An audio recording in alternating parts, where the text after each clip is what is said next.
Yang akan saya ceritakan ya untuk adik-adik mahasiswa ini ya mengenal fisika. Dalam hal ini juga tentang Departemen Fisika di FMIPA IPB. Jadi ada dua hal ya. Departemen Fisikanya nanti ada part sendiri ya, tapi saya mau mengenalkan fisika dulu ya. Nah, kalau adik-adik ingat atau pernah dengar, kira-kira apa sih yang pernah kalian dengar fisika ya?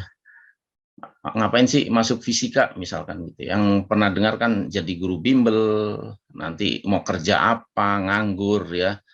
Kamu bener mau jadi peneliti, jadi dosen, atau kamu mau jadi guru SMA ya, meskipun ini juga berjasa ya, luar biasa gitu.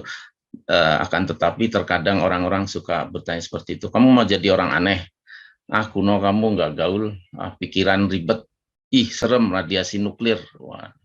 Terus kemudian ada cakupan fisika terbatas, ngapain ya, kerja yang jelas-jelas aja ada duitnya gitu ya kira-kira ya. Nah ini kan yang sering kamu dengar ya. Nah itu terjadi karena mungkin lingkungan ya, dan ini bukan problem fisika IPB atau problem apa, ini problem nasional gitu ya. Padahal fisika itu sangat diperlukan, fisika tidak seperti yang negatif di sini ya, nganggur dan sebagainya gitu ya. Jadi kalau kata Walter Lewin ya, dosen dari MIT, membuat fisika menjadi pelajaran yang membosankan itu adalah tindakan kriminal ya, pencemaran nama baik ya, nama baik fisika. Padahal fisika nggak seperti itu. Nah itu yang mungkin kita coba debunk the myth ya, kita membongkar mitos tersebut ya. Nah ini yang mau kita lakukan ya. Nah padahal kalau kamu cari informasi ya, misalkan nih di IOP ya, Your Future with Physics, a Guide for Young People ya. Fisika itu membuka pintu-pintu ya, bukan bisa juga lah, membuka pintu-pintu kebahagiaan, pintu-pintu rezeki ya, katakan demikian ya, yang ada di most exciting, cutting edge, rewarding jobs ya. Jadi pekerjaan-pekerjaan high tech ya, yang science terkini gitu ya, yang rewardnya itu sangat besar, itu ya pintu-pintu rezekinya itu ada di fisika ya. Ya contohnya apa? Pekerjaan terkait cancer treatment atau men-tackle climate change atau masalah game ya, ya kan industri game dan sebagainya ya. Suara saya putus-putus atau baik? Baik. Baik, oke. Lancar Pak Tony. Lancar. Ya, kemudian robotik, artificial intelligence dan sebagainya, bahkan finance and law ya, itu pintu-pintu rezeki di pekerjaan-pekerjaan high tech dan apa terkait dengan apa rewarding jobs tadi ya, job-job yang punya gaji tinggi lah katakannya, itu bisa dari fisika ya. Nah ini dibacalah ya, jadi jangan mendengarkan mitos gitu ya. Mungkin mitos temporary bisa dipercaya sesaat gitu ya, dalam tempo waktu yang tidak lama gitu ya. Tapi at the end for the long run ya, untuk kelanjutan itu nggak berlaku gitu ya. Kemudian, admit lagi. Kemudian saat ini dunia kita revolusi industri 4.0 ya, pernah dengar ya adik-adik siswa SMA ya. Nah, 4.0 ditandai apa ya? Kalau bahasa sederhananya, interaksi langsung dunia nyata dan virtual ya. Kamu mau beli bakso, mau beli bakpao gitu ya, biasanya manggil abang-abang lewat gitu ya. Sekarang cukup lihat internet, kamu nggak perlu kenal orangnya, pakai aplikasi, tinggal bayar dan pesan, tahu-tahu udah di depan rumah ya. Jadi kamu tidak kenal secara fisik ya, tapi bendanya berinteraksi secara virtual kamu dapat ya. Nah itu ciri revolusi industri 4.0. Ya, kemudian ada Internet of Things. Kalau kita ini kan Internet of Human Being ya, kita berinteraksi, chatting, WA dan sebagainya, kita interaksi human being. Nah, Internet of Things itu yang berinteraksi antar things ya, antar benda-benda ya. Bagaimana benda-benda berkomunikasi? Maksudnya benda-benda ini apa? Sensor ya, ada sensor suara, sensor suhu, sensor detak jantung dan sebagainya. Mereka tuh saling ngerumpi gitu ya dalam suatu sistem, katakan demikian. ini detak jantungnya sekian loh, kayaknya nih bahaya nih, darah tinggi nih atau apa gitu. Nah, terus kemudian kita kasih ini dong warning ya, terus ada dan sebagainya. Nah, contoh semacam itu ya. Jadi internet ya, sensor-sensor itu berinteraksi secara internet. Kemudian ada 3D printing. 3D printing ya bisa buat maket, bisa buat desain dan sebagainya lebih mudah ya. Bisa juga yang di print itu uh, organ tubuh ya, organ tubuh, ini biomaterial ya, itu bagaimana membuat jantung buatan misalkan atau membuat apa ke depan ini akan makin real ya. Kemudian virtual meeting. Sekarang ini nah kita hidup di revolusi industri 4.0, kita virtual meeting 2 dimension ya. 2 dimensi. Saya melihat layar, kamu melihat layar, itu kan layar 2 dimensi ya. Nah, itu pun udah butuh data yang lumayan ya. Kalau paketnya nggak kuat, internetnya nggak kuat, putus dan sebagainya ya. Big data ya. Nah, ke depan itu akan 3D metaverse. Kamu pakai kacamata nih, mana kacamatanya nih? Ada Google ya, Google. Nanti meeting ini kita kalau 10 tahun lagi atau 5 tahun lagi udah metaverse, kita meeting pakai Google masing-masing, kita ketemu secara fisik ya di dalam pikiran kita nih 3D ya, pakai virtual reality. Nah, untuk menciptakan image 2 dimensi aja kelabakan datanya, apalagi 3 dimensi, butuh penyimpanan ya. Nah, perlu data yang besar, pengolahan data yang cepat dan akurat. Makanya kalau sekarang zamannya kalian dengar, big data, data science, ya nggak apa-apa. Kamu mau masuk statistik, mau masuk ilkom juga nggak apa-apa gitu ya. Tapi mau nyimpen data gede di mana ya. Kemudian mau data science, kamu mau mengambil keputusan cepat, algoritmanya seperti apa, perlu komputer yang secepat apa, emang bisa menyelesaikan orang statistik, orang ilkom? Ya harus minta bantuan siapa? Minta bantuan orang fisika. Tolong buatin dong material buat penyimpan data yang besar. Tolong pikirkan dong algoritma yang yang bisa cepat, akurat mengolah data, mengambil keputusan dengan cepat ya. Ada machine learning dan sebagainya. Kalau nggak ada, tidak ada materialnya ya, material elektronik atau spintronik gitu ya, itu nggak akan bisa ya. Jadi ke depan perlu teknologi yang bisa memuaskan kehidupan kita ini ya, misalkan di 3D metaverse, perlu data besar, kemudian big energy juga kan, ya. Ya kan makin lama kamu dulu pakai HP sekali cas karena belum banyak aplikasi mungkin 2 hari masih nyala ya. Sekarang banyak aplikasi 2 jam udah terkuras. Nah, artinya kan kamu konsumsi energinya besar. Bagaimana menciptakan energi ya atau menghasilkan energi? Nah, ini urusan fisika juga ini ya. Jadi ke depan perlu teknologi. Nah, yang bisa menjawab tuh teknologi bahan tadi ya, teknologi bahan material. Kalau sekarang kan elektronik, ya, fotonik juga adalah internet gitu ya.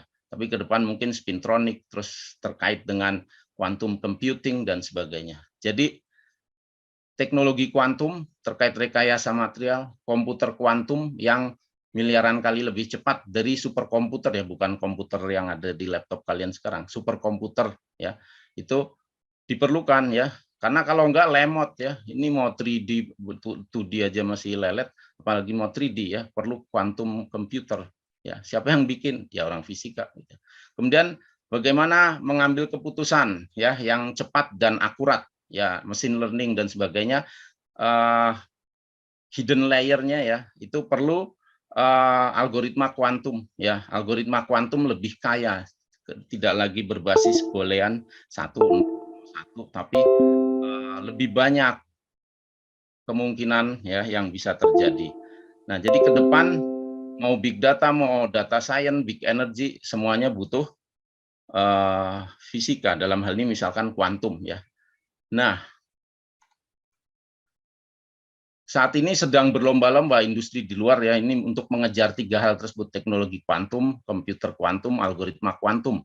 Nah, program studi fisika ya dimanapun ya dan turunannya lah, misalkan teknik fisika atau quantum engineering dan sebagainya, itu adalah program studi yang mengenalkan ide dan konsep kuantum dalam kurikulumnya. Jadi kalau di prodi lain nggak ada tuh ya. Jadi yang bisa menyambut ya, ini kan lagi pengembangan di luar ya. Kalau di Indonesia sementara ini pakai aja kan, tapi kalau mau ikut dalam pengembangan teknologi kuantum ini ya untuk 3D, metaverse dan sebagainya itu perlu ngerti kuantum. Nah, prodi yang ada pelajaran kuantum itu cuma fisika ya.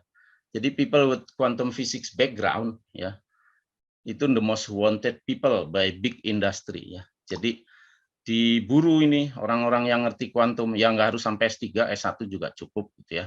Yang penting tahu dasar-dasar kuantum ya, keadaan ground state, keadaan dasar, keadaan tereksitasi, udah gitu ya. Terus nanti belajar algoritma kuantum, nah itu dicari-cari ya. Kalau kamu pikirannya global ya, kamu nggak jago kandang cuman cari kerjaan di Indonesia ya. Kalau pikiran kamu cari kerjaan di seluruh dunia, seluruh jagat gitu ya. Nah ini nih yang lagi ngetren ya, sedang pengembangan. Kalau sudah jadi mah nggak perlu ya. Kalau sudah jadi tinggal penyempurnaan ya nggak perlu butuh orang banyak karena udah jadi barangnya. Tapi ini kan sedang diuber 5-10 tahun ke depan. Nah ini paling dicari ya. Jadi kalau saya istilahnya mantra ya, quantum everywhere, wherever you go, quantum will find you. Nah, ini ya, kamu mau nggak suka fisika, mau nggak suka kuantum, pada akhirnya di sekitarmu isinya fisika semua. Nah ini seperti ini nenek sihir atau bukan nih? Dia ngaca tulisannya kuantum, mau kemana kuantum ya? Ini joke aja ya. Nah, kan pengen kaya ya, di sini ada yang nggak mau kaya? Nggak ada ya, semua mau kaya ya. Nah ini nih si Elon Musk nih. Hey, I was a physicist ya. Jadi Elon Musk ini dia sarjana fisika lulusan Pennsylvania ya, orang terkaya di dunia lah, entah nomor 2 atau nomor 1 ya. Kekayaannya 249 miliar dolar, kalau ditriliunkan 3.582 triliun. APBN Indonesia 1.800 sampai 2.000 triliun. Nah ini dua kali lipat APBN Indonesia ya, world net-nya ya. Nah, dia dulu orang fisika, sambil kuliah fisika dia double degree ngambil ekonomi. Nah, nanti saya jelaskan. Kita ada kurikulum MBKM itu seperti apa ya. Nah, ini dia bisa punya SpaceX, Tesla dan sebagainya. Tahun depan, tahun inilah ya dia akan kirim payload ke Mars, bahan-bahan nanti 2 tahun lagi dia akan kirim astronot ke Mars dan sebagainya. Nah, ini ya. Dia orang fisika ya. Nah, kemudian pertanyaannya di fisika, ini ada prodi fisika nggak di PB? Ya, jawabannya ada dong. Ya, tadi saya udah bilang 25 tahun lalu. Ya, nggak tahu di sini ada yang Pak Umar ya, Pak Umar dari 25 tahun lalu sebagai mahasiswa fisika IPB yang pertama ya. Kemudian keketatan tahun lalu berapa? Kan mikir-mikir kalau ada, tapi kayaknya susah deh. Nah, sekarang keketatannya berapa? Nah, ini pengetahuan buat kalian ya ini. Jadi 1:5. Kira-kira 1:5 mudah atau susah? Mudah ya, dibanding 1:40, 1:20, nanti juga udah lulus ilmunya specialized, nggak bisa yang lain-lain. Nah, fisika tadi di mana-mana. Wherever you go, always physics. Ya. Nah, jadi asik nih ya, harta karun nih. 1:5 cuy. Lagi ini bisa nih kita. Ya. Jadi, nah tapi suspek kira-kira apa sih dalamnya? Jangan-jangan nanti boring dan sebagainya. Nah, kamu mau tahu lebih banyak? Nah, kita jelaskan ya. Nah, pertama, kalau dari segi prodi, kalau di Indonesia kita ngelihat apa akreditasinya ya. Nah, ini ada peribahasa kata orang ya. Di atas langit masih ada langit ya. Nah, kalau untuk akreditasi ya, itu yang melakukan akreditasi kita menggunakan ban PT ya. Kalau kata ban PT, di atas A masih ada unggul ya. Nah, jadi akreditasi kita udah unggul nih ya. Jadi yang paling atas nih ya, unggul. Dan kalau mencari pekerjaan ya, paling nggak di Indonesia, ditanya akreditasinya apa? Akreditasi B, oke ya. Akreditasi apa? A, bagus. Akreditasimu apa? Unggul. Wah, top ya. Dan akreditasi unggul di Indonesia untuk fisika sejauh yang saya tahu sampai bulan September 2021 itu baru 3 yang unggul ya. Pertama ITB karena dia terakreditasi internasional, kemudian 2 UI ya, terus tidak berselang lama dari UI, cuma selisih sebulan mungkin, itu IPB akreditasi unggul ya. Yang lain-lain nggak tahu saya beritanya. Mungkin ada yang nambah tapi nggak banyak lah ya. Nah, ini kesempatan nih udah 1:5, terus kemudian bisa jadi macam-macam ya. Terus kemudian akreditasinya unggul. Wah, ini bonus banget nih ya. Ini bersyukur sekali ini 92 orang yang hadir ya, dapat informasi ini ya. Oke, kemudian websitenya dong, saya mau cari-cari tahu. Nah ini ya, physics.ipb.acid. Ini ada, kalau mau tahu saya nggak akan bahas di sini visi misi, sejarah, bla bla bla, baca sendiri di sini ya. Mau tahu tentang kurikulum, risetnya apa saja, fasilitas calon mahasiswa, apa sih yang menyebabkan menarik masuk fisika IPB, kalian bisa cari sendiri ya. Ada disediakan ya. Nah, kalau riset tadi kan katanya riset ke depan teknologi kuantum, terus kemudian kuantum algoritma dan sebagainya. Emang ada fisika IPB? Nah, ini lihat. Kuantum material design ada, ini Pak Fauzan grupnya. Kuantum algoritma, dan saya pernah ngerjakan juga ya. Renewable energy ada juga ya. Mau apa? Penelitian tentang sel surya yang efisiensinya tertinggi di dunia juga ada ya, secara modeling gitu ya. Kemudian 3D printing biomaterial, misalkan kalau orang cedera kupingnya copot misalkan gitu ya, tapi mau dipasangkan kuping yang baru gitu ya, mau dibuat bagaimana, bisa di print ya gitu ya. Nah itu teknologi printing organ ya, paling nggak organ luar dulu lah seperti telinga, itu bisa dibuat ya. Kalau bibit-bibit penelitian terkait 3D printing biomaterial ada ya, ada bioink ya. Nanti harapannya ke depan ya seperti yang tadi, membuat organ-organ tertentu, mungkin dari hewan dulu, nanti manusia dan sebagainya. Kalau mau belajar fotonik, optika nonlinear, mau teori, eksperimen ada, biosensor ada, pemodelan molekuler ya, obat, desain obat dan sebagainya ada ya, interaksi obat dengan enzim ada, material untuk industri ya, mekanik misalkan tahan banting, tahan panas dan sebagainya itu ada juga. Mau yang ngawang-ngawang apa kosmologi, bagaimana penciptaan alam semesta awalnya, bagaimana black hole seperti apa, neutron star seperti apa, ada juga ya. Kemudian ekonomisik, saya tertarik nih mau ngelihat harga saham, memprediksi kurs dan sebagainya ada juga ya. Nah, makanya saya tantangin. Ayo apalagi ya. Ini kita ada ya dengan dosen yang lumayan sedikit ya, 21 ya, sekitar 21 22 orang. Itu kita punya pengalaman yang macam-macam ya. Kalau kalian lihat di prodi fisika lain ya, yang size-nya lebih besar, ada yang 70, ada yang 8, wajar lah kalau punya macam-macam. Tapi kita hanya 20, tapi sangat produktif ya. Dari segi paper, kita hampir 4 paper per dosen ya, paper Scopus, publikasi Scopus per dosen. Dosennya 20, berarti 80 itu termasuk yang mungkin nomor 2, nomor 3 di PB ya. Program studi yang paling produktif secara paper dan paten. Nah, sekarang ingin tahu dosennya siapa aja ya. Nah, kata si Feynman, jika kamu kalau kamu peroleh bahwa sains ya fisika itu membosankan, maka kamu belajar dari guru yang salah gitu ya. Jadi kamu akan tahu di fisika IPB ini gurunya benar atau enggak ya. Ya nanti setelah lulus kamu boring atau enggak. Nah, insya Allah sih dosen fisika IPB tidak ada yang membosankan. Jadi setelah lulus dari fisika, kamu jadi makin suka fisika, makin suka menerapkan fisika dalam bidang pekerjaanmu apapun. Ya. Nah, ini ada dosen biofisika. Silakan lihat di websitenya. Ada Prof. Akhir, Bu Mercy, dan Bu Yesi, Pak Umar, Pak Agus, Pak Erus, Bu Ais, nanti yang akan memberi talk juga. Terus kemudian risetnya bisa dilihat di web juga, nih saya ngambil dari web ya. Kemudian fisika teori ya ada Prof. Husin, Pak Sidik, saya, Pak Fauzan, kemudian Pak Dodi, ini saya belum sempat cari fotonya, Pak Jamil, kemudian Bu Yani ya. Ini riset-risetnya bisa dilihat ya di web.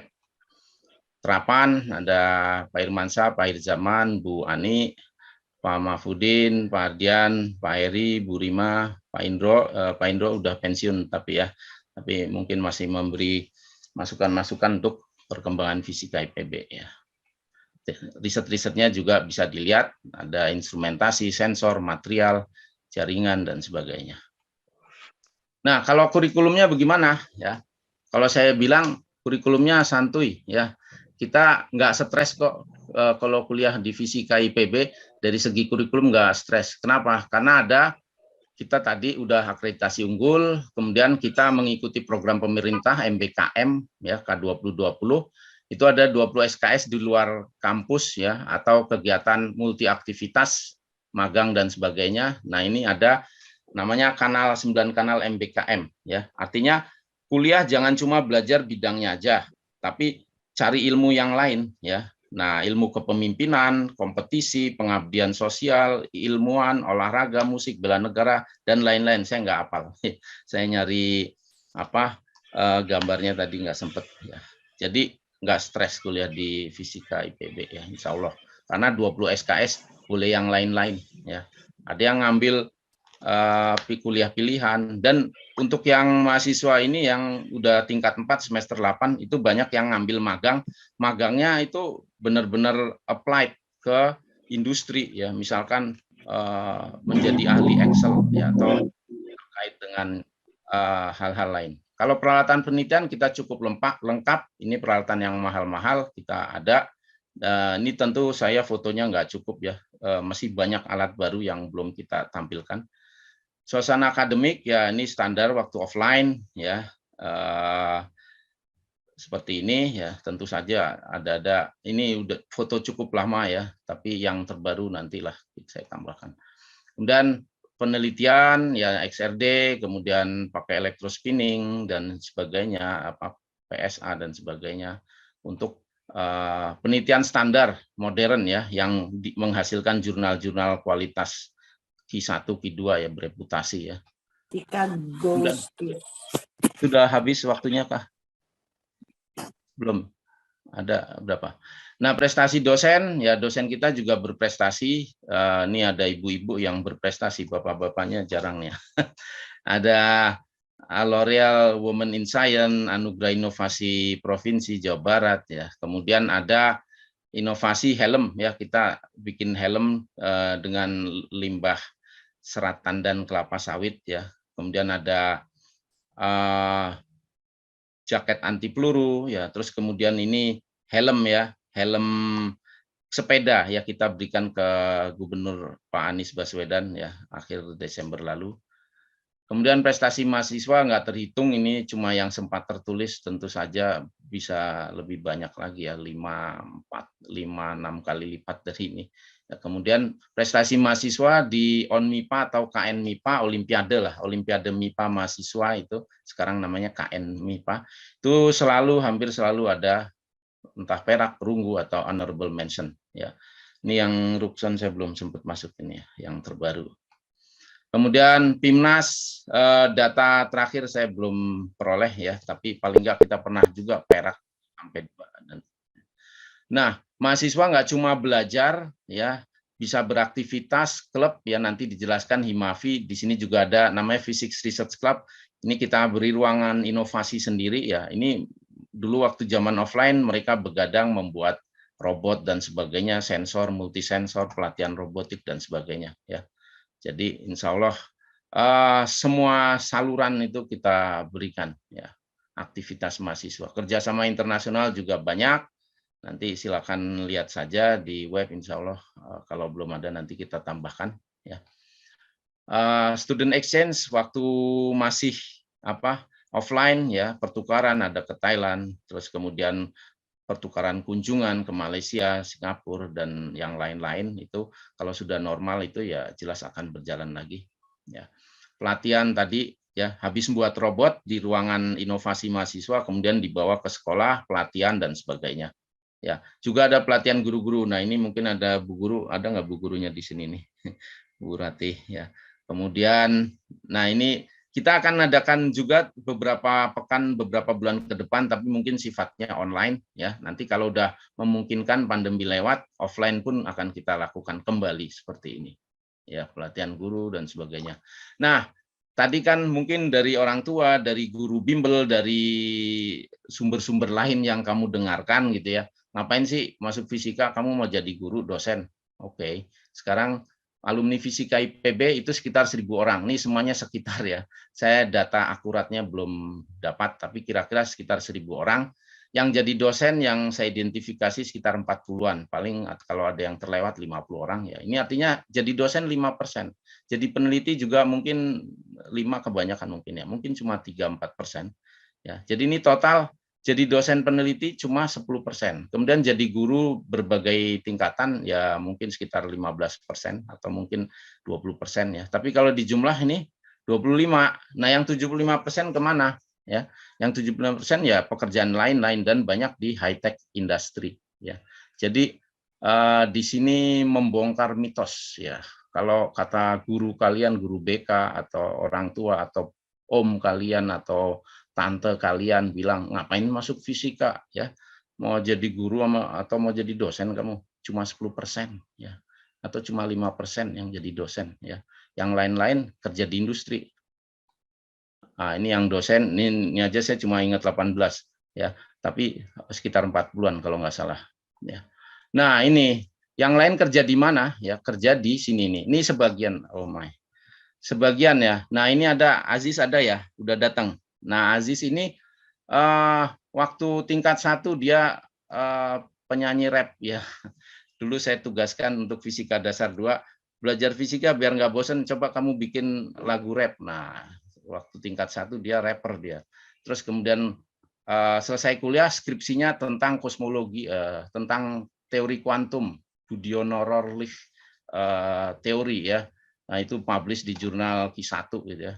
Kemudian setelah lulus kerjanya data analis Tokopedia. Ya, bayangin Tokopedia itu kan unicorn ya. Artinya karirnya nih macam-macam nih ya. Dia colorful ya, dari mulai rapper terus kemudian jadi peneliti, sekarang jadi IT spesialis di perusahaan multinasional ya. Kemudian ada juga Dana ya, ini IT developer, ada software engineer, ada yang jadi guru juga ada master teacher di Ruang Guru ya. Kemudian ada juga bisnis analis PT Astragrafia ya, keren ya. Ada end user Mola TV. Nah, ini ada di Mola TV dan sebagainya. Ini salah satu ya, dari 1.000 itu ya sekitar 700-an katakan demikian, kalau memang 76% ya kerjanya kayak gini-gini ya. Ya. Jadi yang apa sangat terbuka luas ya pekerjaannya, jadi tidak menakutkan ya. Nah, jadi saya akhiri ya, mungkin kalian berpikir ya, aku heran, padahal fisika sangat diperlukan oleh industri modern. Kok yang minat masuk fisika sedikit ya? Ya tadi ya, fisika IPB 1 banding tahun ini ketika kamu mau daftar 1:5 ya 2021. Tahun 2020 saat awal pandemi 1:6 ya. Di fisika UI kalau nggak salah saya lihat-lihat mungkin yang SBMPTN ya itu 1:5 ya, malah lebih ketat kita 1:6 ya. Jadi ya mungkin ini jalan Tuhan ya untuk kamu ya, mumpung nggak banyak saingan 1:5 dapatnya jadinya begini-begini ya, kan asik tuh ya. Ya jadi harapannya kamu bisa daftar fisika IPB tahun ini ya. Ya demikian. Dari saya, terima kasih. Assalamualaikum warahmatullahi wabarakatuh. Mohon maaf jika ada yang kurang berkenan. Demikian.